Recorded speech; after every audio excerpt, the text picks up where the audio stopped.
the destructive consequences of avoiding confrontation. I don't know about you, but I don't like conflict. I kind of shy away from conflict. But one of the things I want to talk to you about is the consequences of not dealing or not having that uncomfortable conversation. The very first thing that happens, the consequences, is you suffocate who you are. You're silencing your voice. And when you're silencing your voice, what it does, it builds up this submarine of an explosion that's going to happen. I think the reason why we don't want to confront people, because you're like, man, I don't want to come across this way. I don't want to express myself that way. And I don't want to hurt their feelings. But it's inevitable when you're suffocating your feelings. And the second thing that happens is you suffer in silence. And that's the sad part. Nobody knows what's going on with you. And what happens when nobody knows what's going on with you? Resentment is built up. It's misguidance. Like, people don't understand you. You don't understand them. And what happens is there's these signs in your relationship that you don't pick up because you're running away from confrontation. And the last thing is you take on this personality of being shy.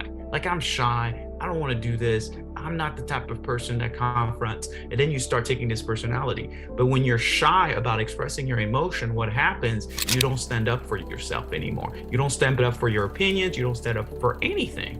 And when you don't stand up, you're starving your need to be recognized. And when you starve your need to be recognized, guess what happens?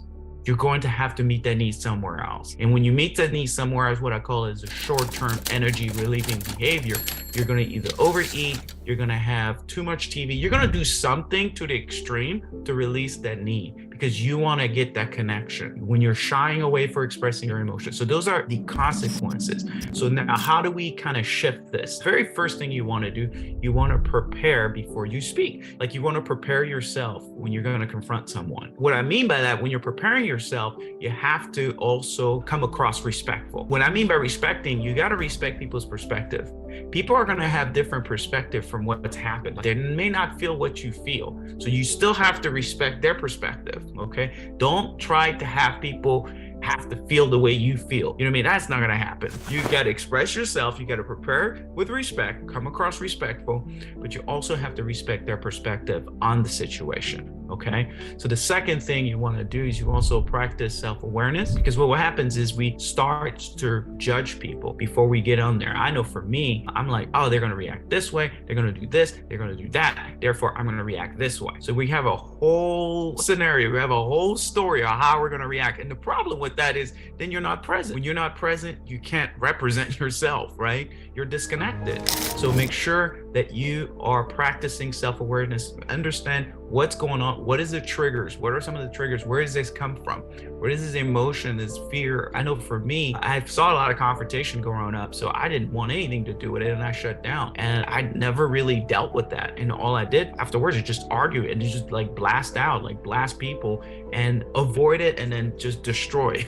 You avoid and you destroy. So definitely practice self-awareness, emotional intelligence by figuring out what the root is. And lastly, you need to get yourself permission to release your true self, the permission to release your perception of your personality. Remember I say you're shy? Or some people say they're shy. Some people say, oh, I just speak my mind. Either ways, too extreme. You have to release that one before you get into a confrontation or a conversation that's not comfortable. Because if you come across and say, well, that's just the way I am, I guess that's just the structure right there. You're taking on this personality that might be built by resentment or might be built by whatever that belief is. What you want to do, you want to release. You're going to give yourself permission to release this personality that you took on and just take on something better. Take on a personality that's respectful, like I said. Take on a personality that is bold to speak the truth in love. And the more you do this, the stronger you become. The more you do this, the easier it becomes to confront. The easier it becomes to be uncomfortable. The other person on the other side,